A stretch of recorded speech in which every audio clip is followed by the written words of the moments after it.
Missouri's had an excellent defense all season, but Tennessee found some advantages to exploit, and boy, did they.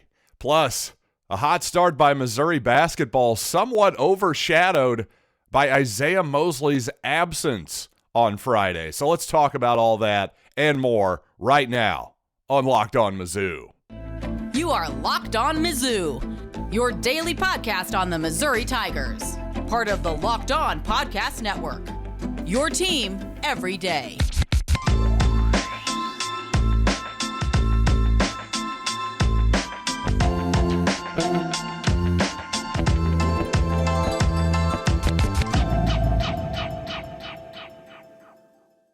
Hey, all you true sons and daughters, I'm John Miller, your Mizzou mafioso and the central scrutinizer of Missouri Tigers football and basketball, your team every day. And today's episode is brought to you by Underdog. Sign up on UnderdogFantasy.com with the promo code LOCKEDON and get your first deposit doubled up to $100 USD.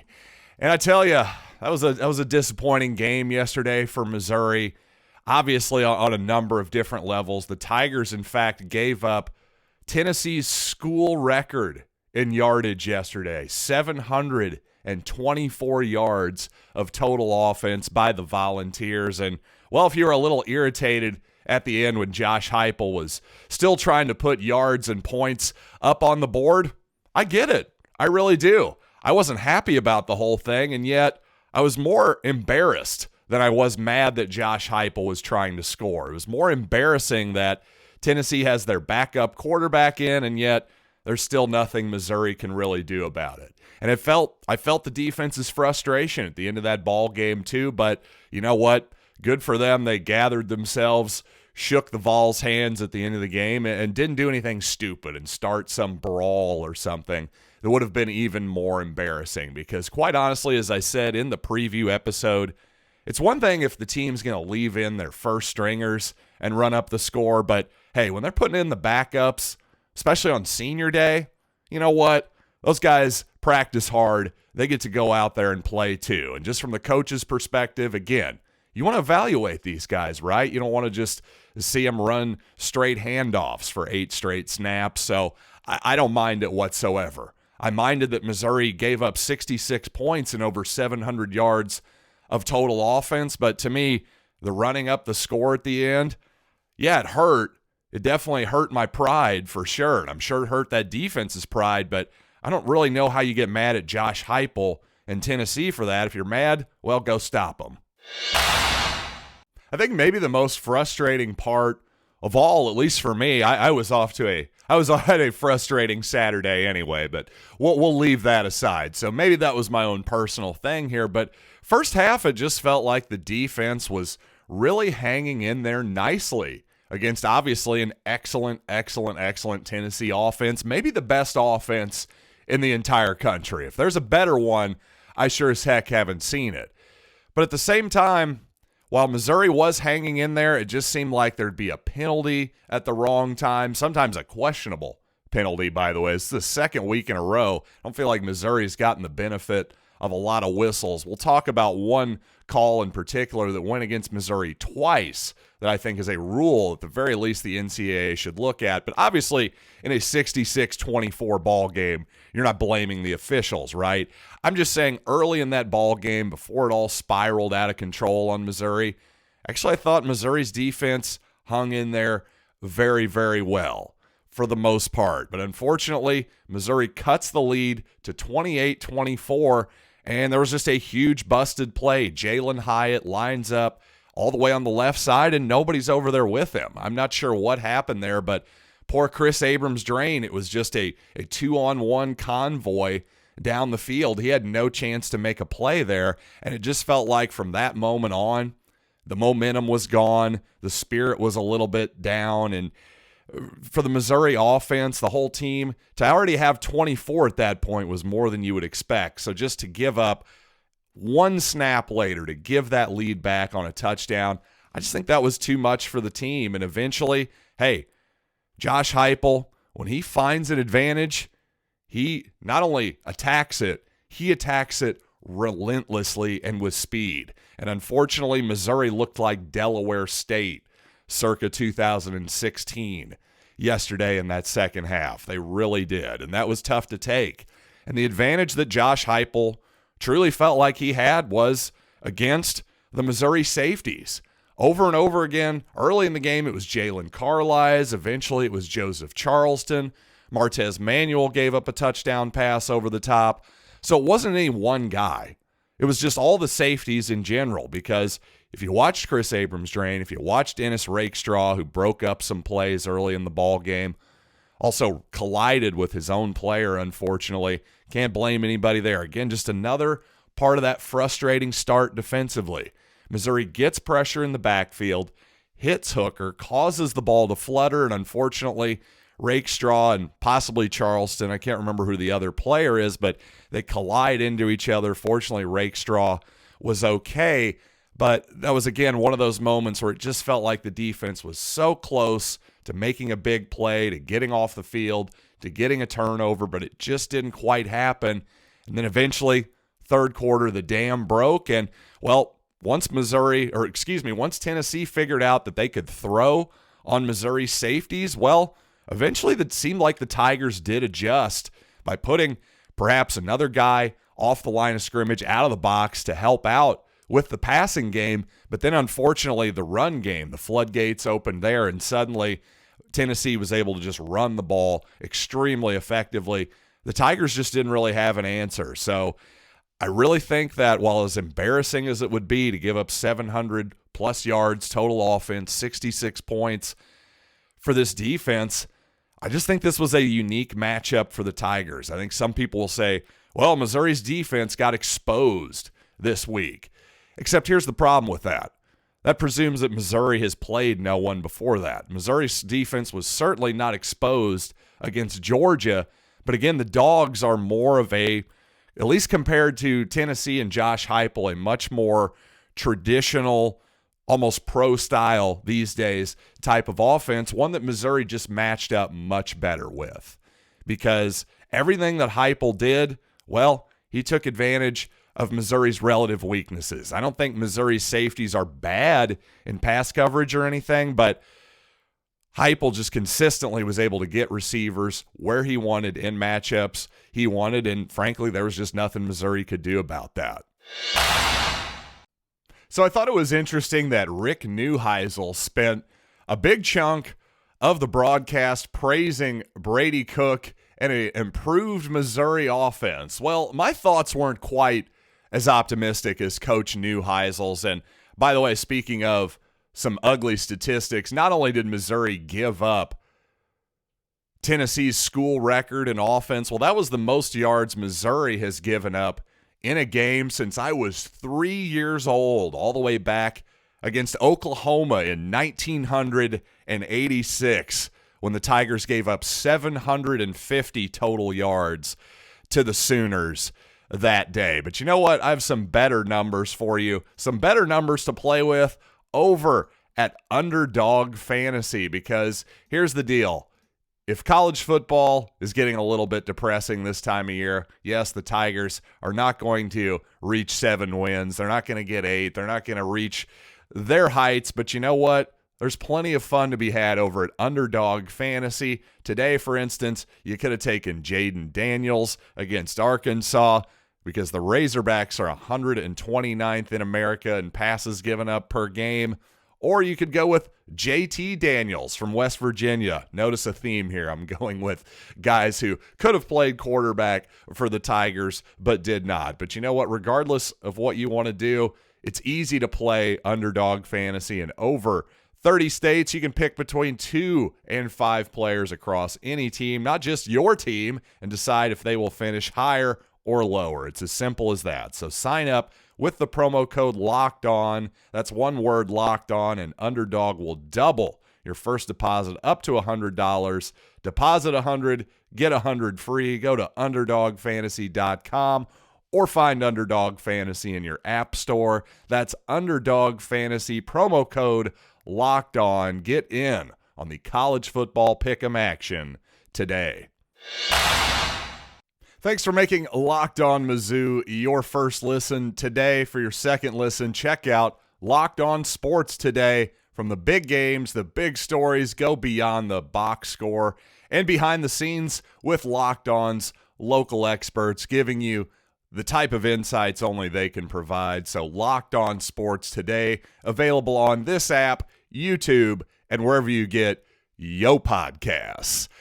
And you know what? Again, Rick Neuheisel, maybe the biggest fan of the Missouri football offense I've heard all year. A lot of praise thrown toward the improvement of Brady Cook, I guess, during the game. I don't know how much Rick has actually seen Brady Cook play this year. But first of all, when Missouri cut the game to 28-24, that beautiful little play action pass to the slot fade to Dominic Lovett, just a perfect pass by Brady Cook. Great catch, as good of a pass as Brady has thrown in his time with the Tigers. So that was obviously a beautiful moment. You're going third quarter, whoa, hey. And then Missouri proceeds to give up 38 unanswered. But I'm at this moment, I prefer to be like Rick Neuheisel and look at the bright side of things. But no, seriously, for as much as I would like to believe Rick, because Lord knows I like to be optimistic too. I hate wallowing in negativity. I like to find something to be happy about and to look forward to. Perhaps that's a defense mechanism. But I have to say, for as much as I enjoyed the fact that Missouri had 24 points so far in that game, well, I wasn't exactly looking at that as a banner offensive performance either. You might remember the touchdown pass to Towski Dove. Well, that was less of a good throw by Brady Cook, in my opinion. That was supposed to be a ball thrown outside that was thrown inside that almost seemed to fool the Tennessee defensive backs as much as anything. Towski makes a really nice adjustment, catches the ball. The two Tennessee defenders collide against each other, allowing Dove to walk into the end zone. Hey, great play for Missouri. Not sure how sustainable that type of pass is. Kind of the same deal with the long Brady Cook run play that ended up getting Missouri on the board. Although I will say that spread them out action where Missouri would put either Nathaniel Pete,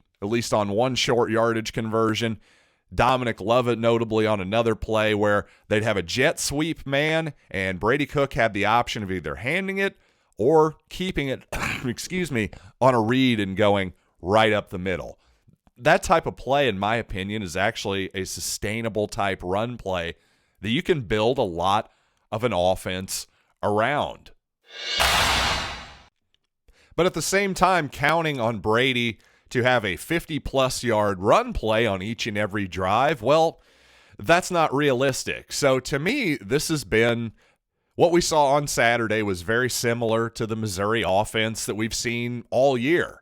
There was at least 5 3-and-outs in that game, maybe 6. There was 5 through about halfway through the third quarter. I'm sure Missouri probably had another 3-and-out or 2 after that. I'm just going on the numbers I heard on the broadcast. Either way, sure, Missouri had some explosive plays just like they have at times this season, but as far as being able to sustain drives, especially in this game, to actually keep that Missouri defense off of the field a little while, because even if you just get 2 or 3 first downs, get to midfield and punt on maybe 2 or 3 of those 3-and-outs instead of just immediately going 3-and-out, well, that makes a huge difference field position-wise and just in terms of rest, because eventually, sort of like the Missouri defense did, quite honestly, they wore out, I felt like, in the fourth quarter against Georgia. Well, they wore out in this game too, but a little bit earlier. The thing is, that up-tempo Josh Heupel-style offense, they are going to test your depth. And for as good as Missouri's first string is, well, you start getting into that second string a little bit more, starts getting questionable. And by the way, obviously, even though any sort of questionable refereeing or bizarre rules, that type of thing, clearly didn't have any impact on the actual result. Tennessee was by far the better team, and it deserved to win. Now, having said that, there's a couple moments in that game that I found incredibly frustrating, which was the 2 horse collar tackle penalties on Missouri, because on both of these plays, the Tennessee ball carrier would put either be an offensive, what I would call either an offensive face mask or an offensive hands to the face, where the guy puts out a stiff arms the Missouri player in his face, and then, well, what's the Missouri player supposed to do? He's got to grab something. So he ends up grabbing the horse collar part of the guy's jersey, pulls him down, and, well, there's 15 yards. My point is, if offensive face mask, if you can just stiff arm a guy and grab his face mask and that's legal, apparently that's legal. I don't know. I'll be honest. I haven't gone into the rule books. I'm pretty sure you can have an offensive face mask. So this idea that you can just stiff arm people right into their face mask, that's got to be called. It has to be. If there's hands to the face on offensive linemen for blocking, then why wouldn't it be the same deal on ball carriers for face mask? Face mask the guy in his chest. You can't face mask a guy in his face anymore, because guess what?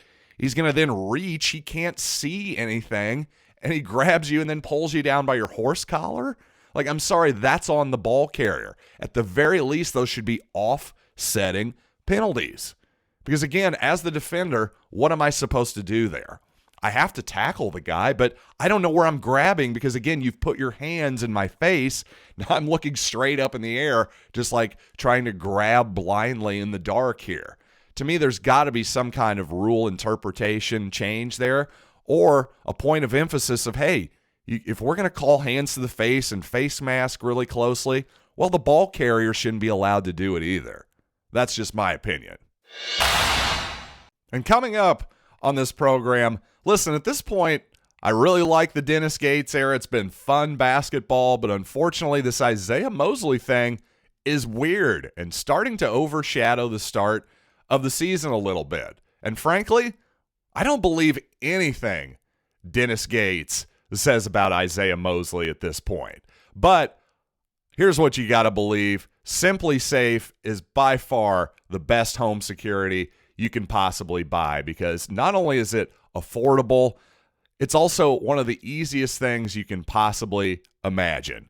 They send it to you. They give you exactly what you want, the sensors you want for your house, windows, doors, glass breaks, whatever you feel like you need, a really loud alarm, well, they'll send it right to you. And guess what? You're going to install it yourself, because all you got to do is take the sensors, peel a little thing off the back, and stick it on the wall, stick it on the door, stick it on your window. It truly is as simple as that. And that's why SimpliSafe was named the best home security system of 2022 by U.S. News and World Report for the third straight year. So don't miss your chance to save big on the only security system I recommend. Get 50% off any new SimpliSafe system at simplisafe.com/lockedoncollege. This is their biggest discount of the year, so don't wait. That's simplisafe.com/lockedoncollege. There's no safe like SimpliSafe. So remember after the exhibition game when people were wondering, that's strange. I wonder why Isiaih Mosley didn't start. Well, after that game, Dennis Gates told us, hey, I just picked 5 random starters, just want to keep my kids off balance. Well, like Maury Povich, I have determined that statement to be a lie. I'm sorry, there's no way that that's true, because Missouri has had the same starting lineup in the 2 subsequent regular season games, and, well, Isiaih Mosley played 16 minutes in the opener, played 0. Yes, that's right, no minutes, as I'm sure you noticed if you watched that Missouri-Penn game. So the explanation for Dennis Gates, though, much more truthful this time around. Dennis said Isiaih Mosley was a coach's decision DNP tonight. Said he was available, but a lot of guys didn't play. Said the team has depth, no further issue. Wow, a DNP coach's decision. So unless Isiaih Mosley has decided to stop going to class or something like that, which, who knows? This could be some sort of off-the-court message being sent. The rumor is he had some kind of run-in with a coach during the secret scrimmage. I don't know how accurate that is. Again, this is all rumors and speculation on my part. So if it is something off the court, well, honestly, I hope it's that. And I hope Isiaih gets his head screwed on correctly, because what I'm a little worried about is that maybe he's not quite as much of an asset as I was assuming. Because if you look at this team, well, certainly Missouri has scored plenty of points in the first two ball games, 97 and 92. In fact, the 97 in the opener, Missouri's most points in regulation since all the way back in December of 2017. So clearly this team is putting the ball in the hole. They're playing really fast, and they're not having much trouble scoring whatsoever, at least early so far in the season. On the other hand, the defense has left a lot to be desired.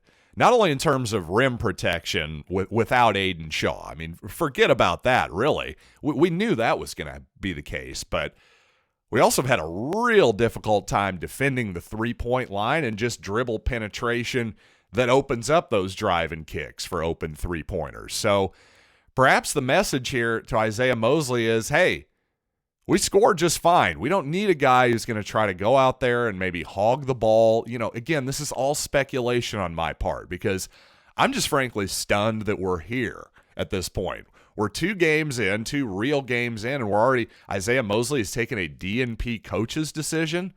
I mean, you could have gotten me to bet a lot of money against that particular outcome before the season, because I really do believe in Mosley as a player, as an offensive player, and especially when you saw his ability to pass the basketball here early, I'm just stunned that whatever the problem is, I'm like you. I'm like all of you. I'm searching for answers. I'm grasping for straws, because on paper, this just doesn't make a lot of sense. Again, the only thing I can say is maybe he just really, really hates Mosley's defense and feels like, hey, this team is kind of a sieve right now defensively anyway. Maybe I need to send a message here, but I don't know, man. That just feels really weird. There's got to be something more to it than that. There just has to be.